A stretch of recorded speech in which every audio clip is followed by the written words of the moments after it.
Hello, my friends. Good morning, good afternoon, good evening, wherever you are, and whenever you are watching this IG Live. I am here today with the opportunity to interview a special guest. Her name is BRE, and she is going to tell you all about her life as well. Just as a reminder, in case you did not know, my name is Brad. I'm a life coach. I help people with deconstructing their faith and encouraging people to move on and discover their true self.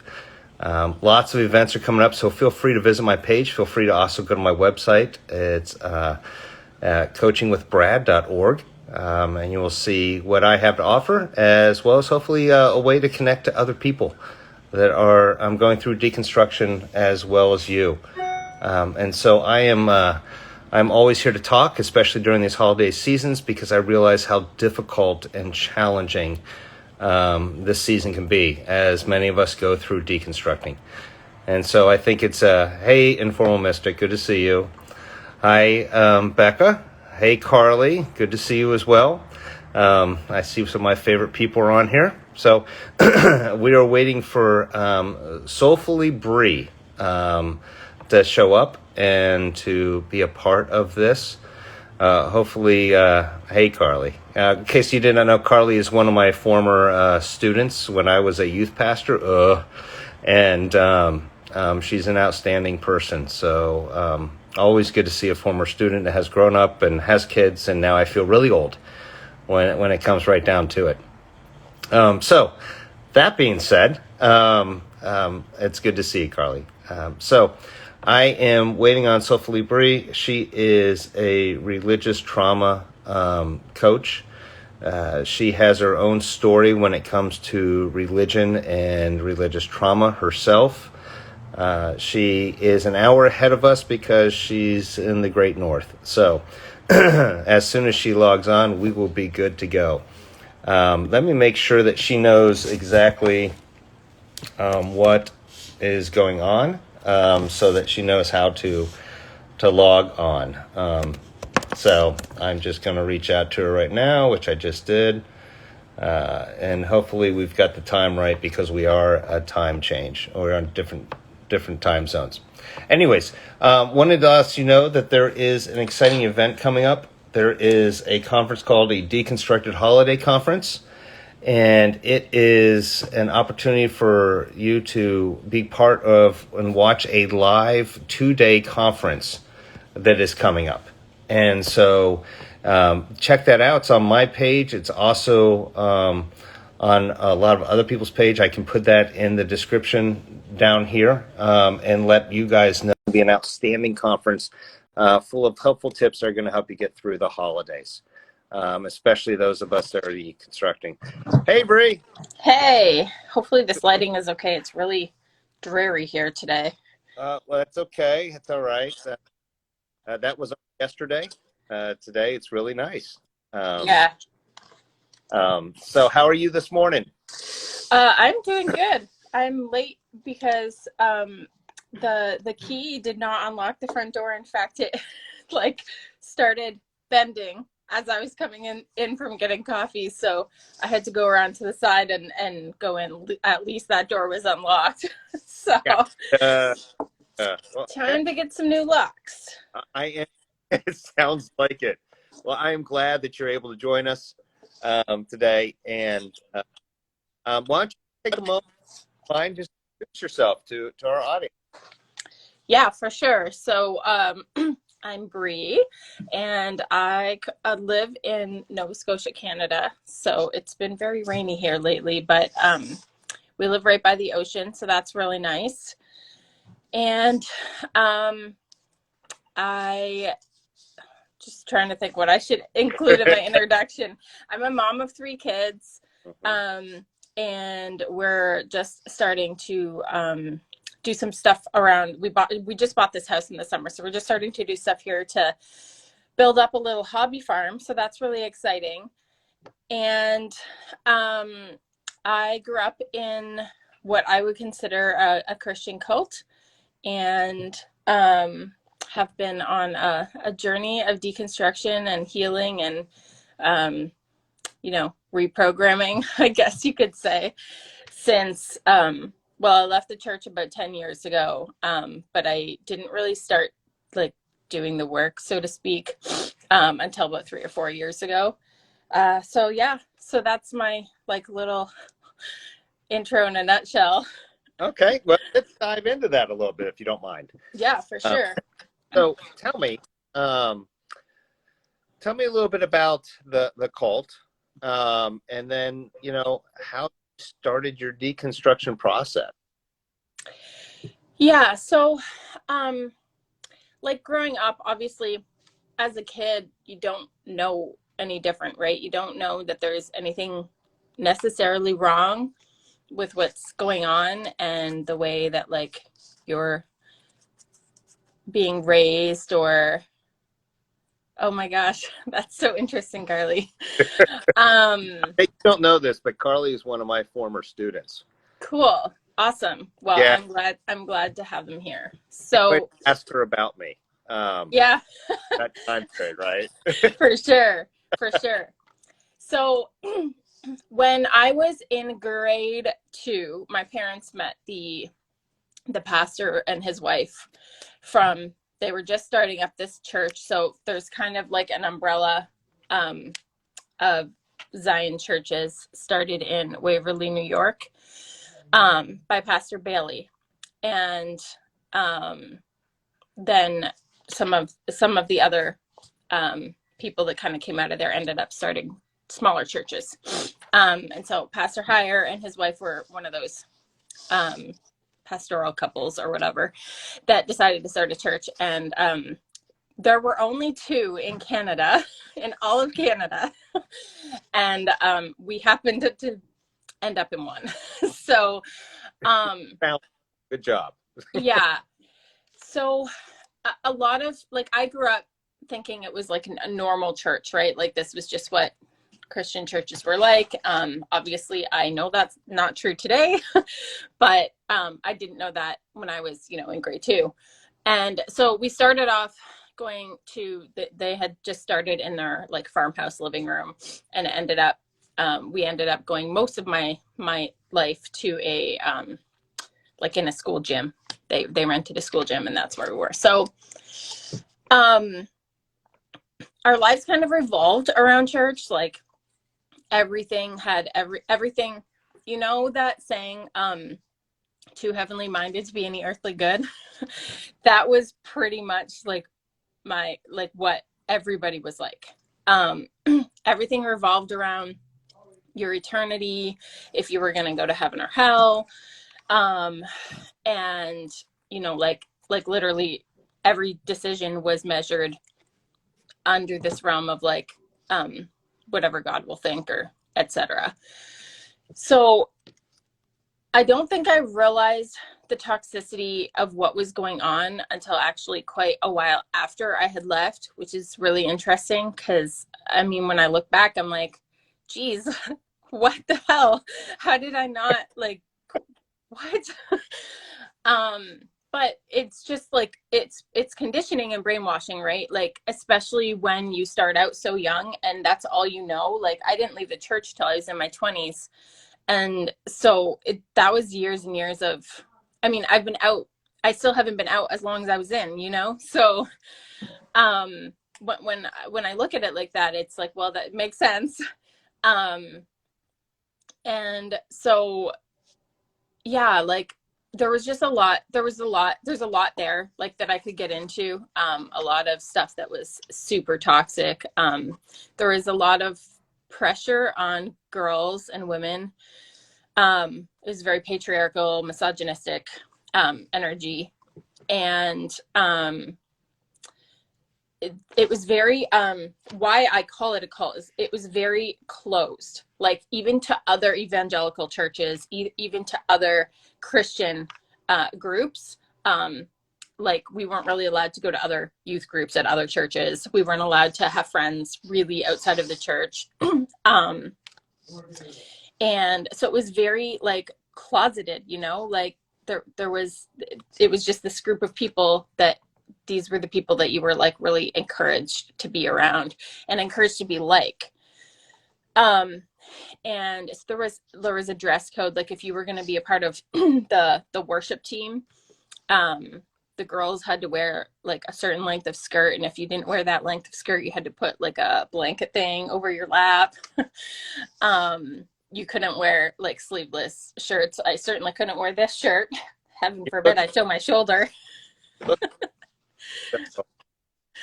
Yeah. So it just was like it was a lot of pressure on women, on girls particularly. I'm just speaking from like the perspective of a kid, to dress a certain way, to act a certain way around males.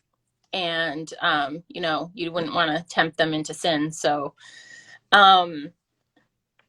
because, guys don't have any control over their own selves. No choice in the matter. Yeah. Yeah. So there was a lot of that. And so obviously, like, as a girl growing up in the church, a lot of that had a big impact on me as I then went into adulthood. And, I left home when I was just 20.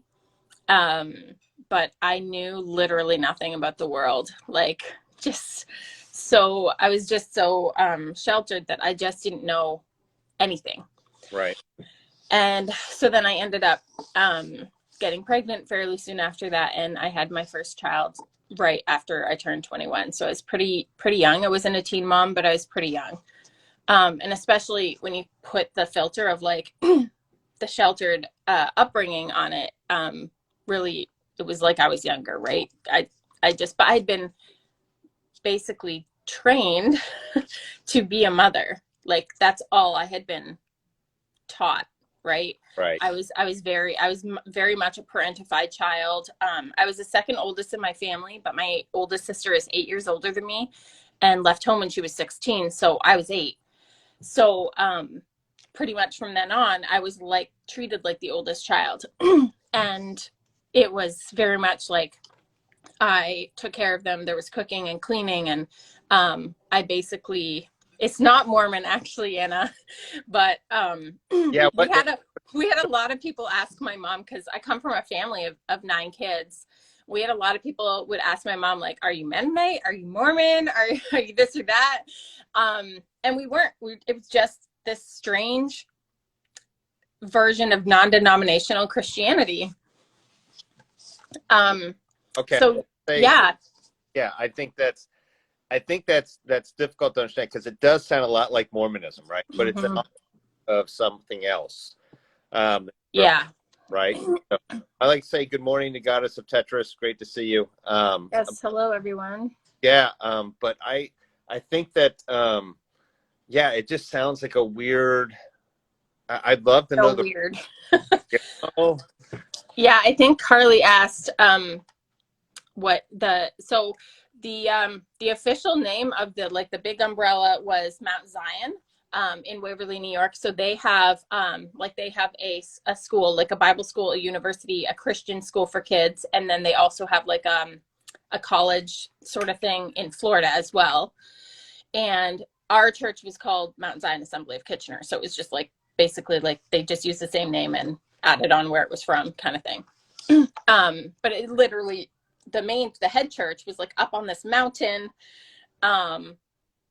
Like you had to drive up and up and up and up. It was really crazy.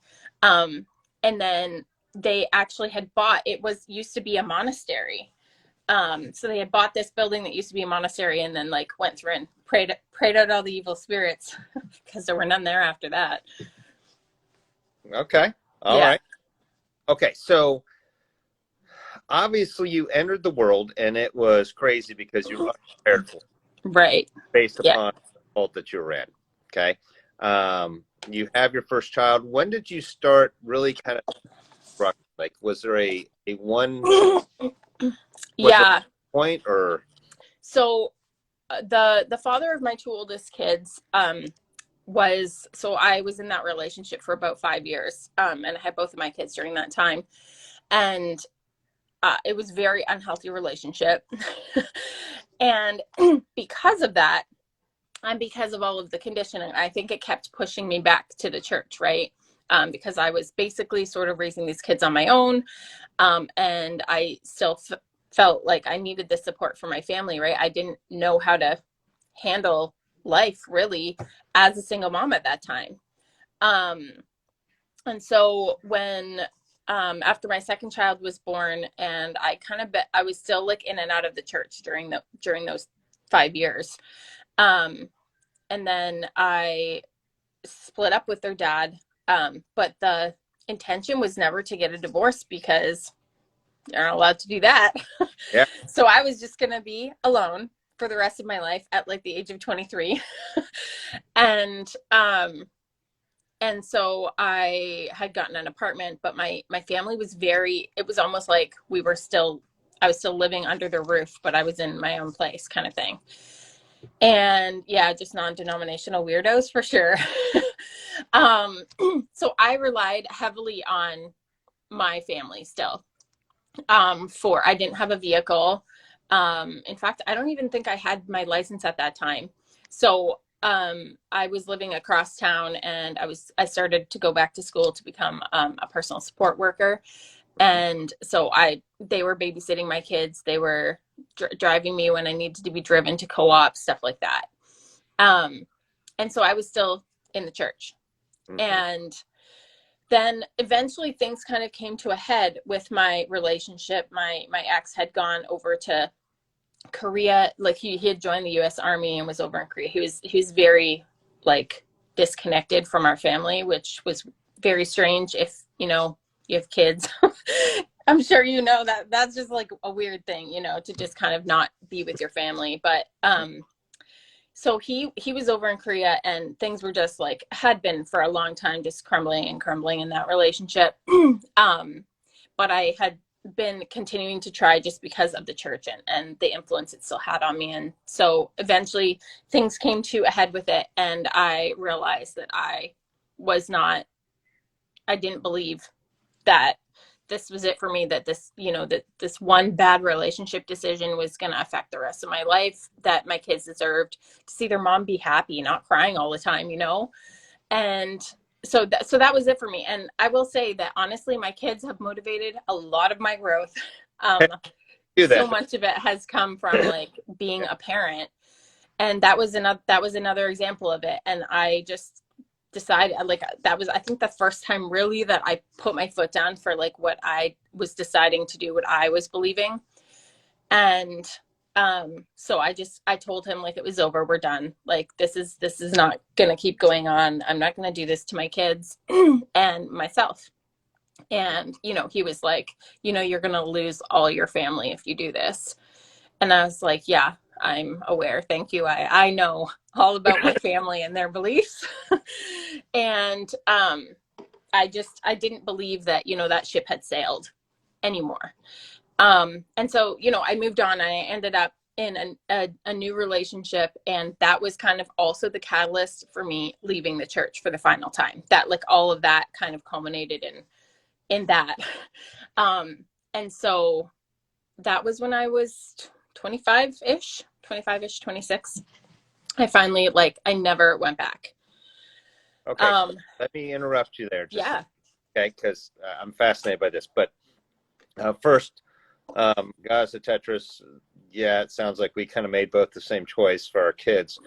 Thank you for pointing that out. So I'm interested. So when you made that break, you made that choice, what happened with your family? Like, how did your family treat you? So there's a historical pattern.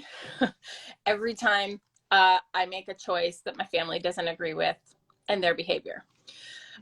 So when I first left home at 20, that was the first time I experienced it. But they just it was like a shunning. Like, if you've ever heard about that in Mennonite culture, that's what it was like. I was not allowed to speak with my siblings. My parents didn't speak to me. And in fact, they even like verbalized like that they couldn't support me. When I finally told my mom that I was pregnant, I waited 5 months. No, I think I waited 3 months that time. It was 5 months another time. So I waited till we had like the confirmation from the doctor and everything before I was like, all right, let's open this can of worms. And so what happened was I messaged her that I wanted to meet for lunch or something, to chat. And she was ridiculous. She wouldn't let it go over like text. And so she kept pushing and pushing until I finally told her what I was going to talk to her about. Cause she was like, are you pregnant? And, so anyway, it was ridiculous. And I don't even remember everything that she said over message that day, but I remember that I literally cried and cried and cried the entire night. Like, that's what I remember from it. So she must have said some pretty horrible stuff. Obviously, my brain has decided to block those things out. Right. But then I met with her the next day, and her words were, so what role are you wanting your dad and I to play? And I was so taken aback. I was like, wow. Grandparents? I don't know. Like, normal grandparents? I'm not here asking you for money. I don't want to come live at your house. Like, I'm not sure what you're like. It was such a weird conversation. And so that was like, that began the historical pattern every single time. Right. And especially because in those 5 years I was in and out of the church. Right. So I kept coming back to God and then leaving again. And every time I left, this would repeat. And I wasn't allowed to see my siblings. My sister wouldn't go Christmas shopping with me one year, because she shouldn't really be around me. She was only a few years younger than me. So like, she was already an adult when this was happening. So it just was crazy. And that's kind of how my family always reacted. And when I finally left the church, my mom was like, well, it's not really much of a surprise. Like, okay. Yeah. Because of your children, basically. Mm-hmm. Yeah. All right. So, first of all, I'd like to say, hey, a beautiful mind, 18. Good to see you. Well, it brings me to an interesting topic, because you have experienced all the trauma, religious trauma, and you decided somewhere down the line, hey, you know what? I'm going to use what I experienced. I'm going to help people out. Mm-hmm. Yeah. Tell us a little bit about, how you healed. Mm-hmm. Yeah. And then we'll get into what you do. Yeah. So I think a lot of us who become aware of this and we're like, oh, this is definitely not what I don't align with this anymore. When we come to that place and we leave the church, I think especially before now, it wasn't you didn't hear the term deconstruction a lot. There wasn't really anybody out there talking about this, And Right. So when we left the church, it was just like, okay, good, we're done, we're out, moving on. But of course, there's like so much to unpack when you've experienced spiritual trauma, right? And religious trauma. And so when I left the church 10 years ago, I thought that was it. And then about 4 or 5 years ago, I think it was like 2016, maybe. I'm trying to remember what year it was. But anyway, that was like sort of when I started to become more aware that like, oh, like there's so much, like there's stuff here. I probably need therapy, layers and layers and layers for sure. Internet did help. That's exactly right. Yeah. They help connect all. So Yes, 100%. Like the internet and the like social media space has been super helpful for me, learning more about that. But for sure, also like therapy, and finding like coaches or healers that were versed in this kind of stuff, has been really helpful for me to start actually uncovering things and healing those things. And so like when I first left the church, I was still letting my kids go with my parents. And then thankfully we like moved further away. And so that kind of like just petered off naturally, which was great. Because I didn't have the capacity at the time to like stand firm and be like, no, you're not taking my kids anymore. Right. So I was so glad when it just naturally happened and that my kids were no longer going there. And of course today I like, hell no, But my kids also are older and they have a mind of their own. And some of them might want to go to church, but all three of them wouldn't. And so I have definitely created a space where we have choice in this house. We're not forced into a belief system here. You're So neighbors, yeah. what it is. Hello, Vile. Good to see you as well. So it sounds like healing really came as well as connecting to other people online. Is that? Yeah. And I don't think even when I started healing that I even had the thought of like doing this work. Like I wouldn't have had that thought. It took a long time. In fact, it really wasn't until the early part of this year where I was like, oh, this is what I'm supposed to be doing. Well, that just makes like so much sense. Yeah. But, and I was like, oh, why didn't I think of this earlier? And it was like, well, I wasn't ready. I wasn't ready to do the work with other people, And so I've been on my own healing journey. And then I also was doing a lot of coaching training since last fall that really shifted the way that not only that I am healing and showing up for myself, but how I'm actually showing up for other people around me. And just recognizing like that what I was doing for my business was not what I like was really here to do. And so, yeah. And I just want to add to that, like some of us will leave the church and like the door is shut on anything spiritual, right? Like that. And that was the case for me in the beginning. But I knew all along along my journey, like I still knew I was spiritual. It was so hard for me to tap into that because of the trauma that I'd experienced, the toxicity I'd experienced from people who said, we're not religious, we're spiritual. Right. And so I had to learn for myself, what did that mean for me? Did I still believe in God? And if so, who was God to me?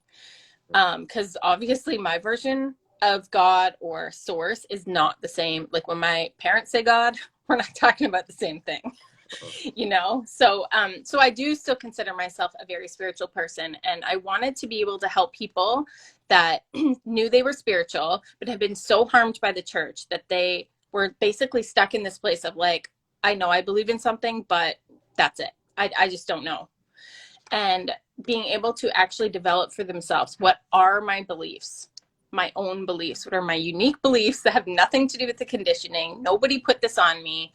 And then be able to stand in those, like know them inside and out when they're around the people from, for some of us, that's our family of origin, right? When we're around our family, being able to like speak up for ourselves and not just pretend that we believe what everyone else believes because it's easier, you're not rocking the boat, but being comfortable having the boundary of like, nope, don't believe that. And I'm comfortable with what I believe. And that's it.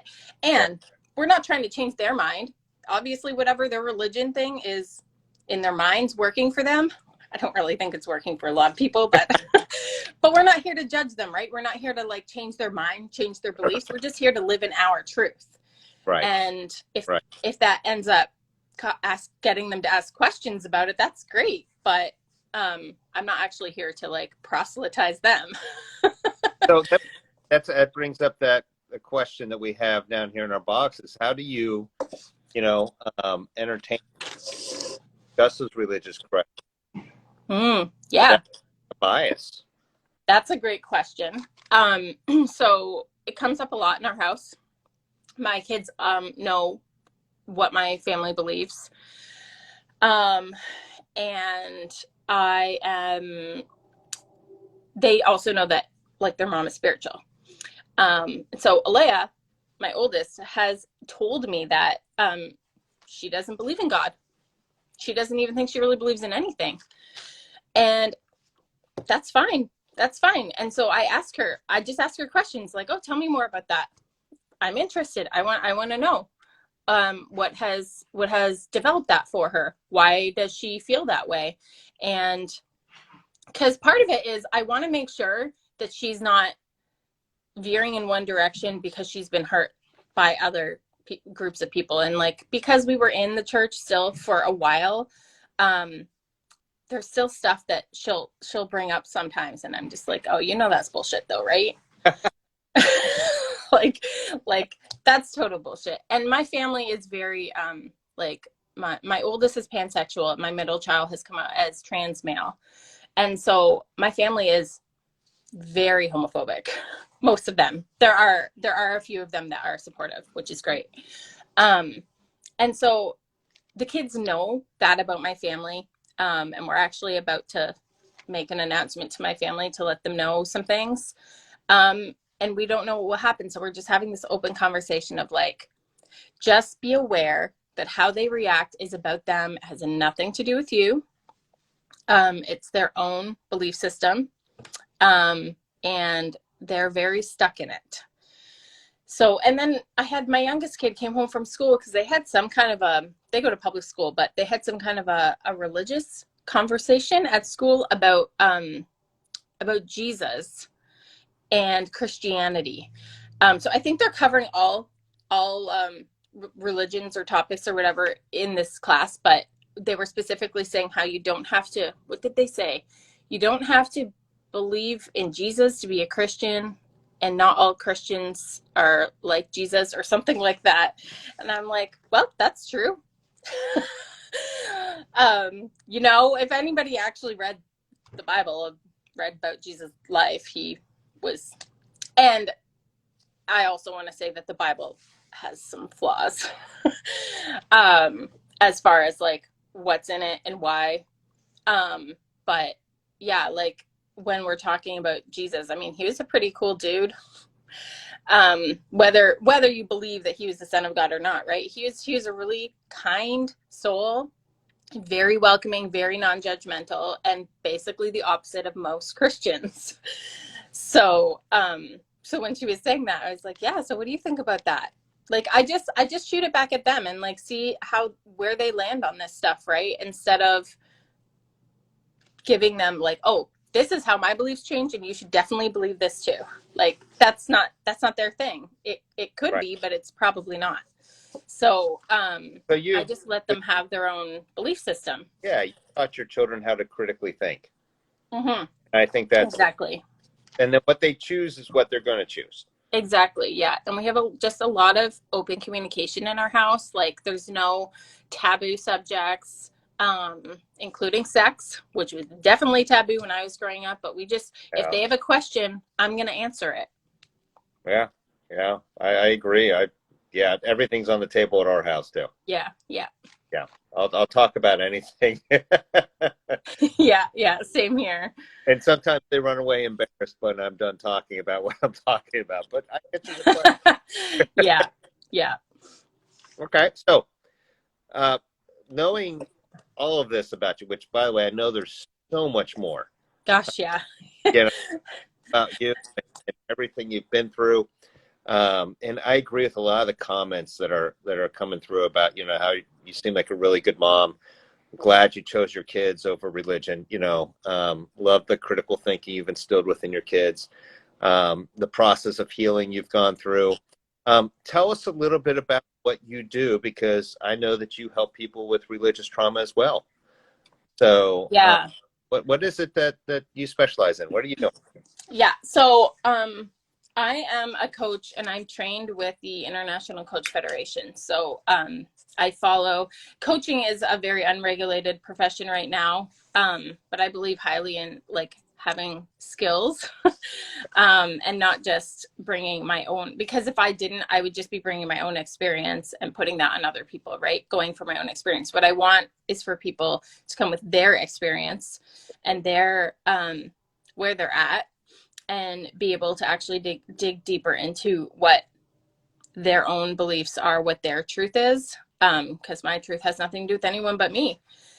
And so when I work with clients, I use a process. It does not have a fancy name right now. It's just a 5 A's process.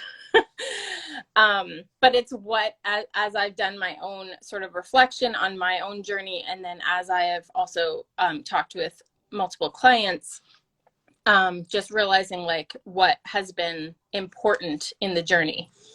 And so for me, that those 5 A's are awareness. So like for me, I had to become aware first of my spiritual trauma, right? And then I was able to start going through the healing process. But awareness is also like, it's a circle. It's not a list. You just go through and check them off and you're done, right? It's a circle, because we're constantly going to be evolving our beliefs, evolving our growth. Like that's just, especially once we commit to growing into a different person or a different version of ourselves, we are going to constantly be going through that. So we're always going to become aware of something else, you know. We'll heal something and we'll live in this really great space for a bit, and then as we're doing the work to grow, something else might come up that we want to grow through as well. So we go through awareness, acceptance of ourselves, the people around us, the way we were raised, not holding any shame for past versions of ourselves that didn't have the same tools that we have now, and also accepting that our beliefs that we have now are valid, and being able to create the boundaries around those beliefs. Mm-hmm. And then authenticity is really the piece of like stepping fully confidently into who you are. A lot of the people I talk to, and I know this was true for me too, after growing up like that, we weren't able to make decisions confidently. You know, we're so afraid of like making the wrong choice and all this stuff because of all this conditioning that was placed on us. So that's really the piece of authenticity that comes in.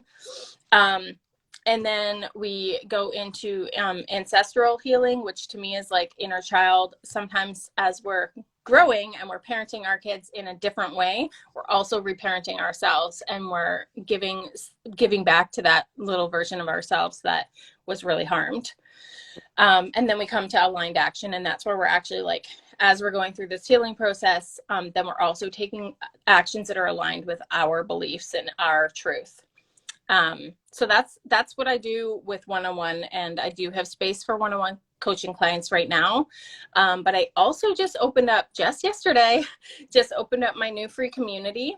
Oh, cool. Yeah, it's on Facebook. I still need to put the link in bio, but I will do that as soon as this live is over. But yeah, it's called Soulful You, and it is all about creating a space, a community for us to hang out in, support each other, deconstruct some old bullshit, and really lean into like why we believe what we believe now, and being okay with that. And then so we have the space in the Facebook group, but then once a month we're also going to hop on Zoom and have like face-to-face conversations and stuff, because one thing I'm realizing is that we really need community in this. You know, like I know for me, making connections across Instagram with other deconstructionists, other people who are on their own journey, has been really important for me, and really made me feel more seen and heard in what I experienced. Because honestly, for the longest time, it just felt like nobody else got it. Nobody knew what I'd gone through. I was the only one. And it was very lonely for a long time, you know. Even when I did have a good group of people around me, it still didn't feel like I could talk to somebody who knew what I was talking about. Right.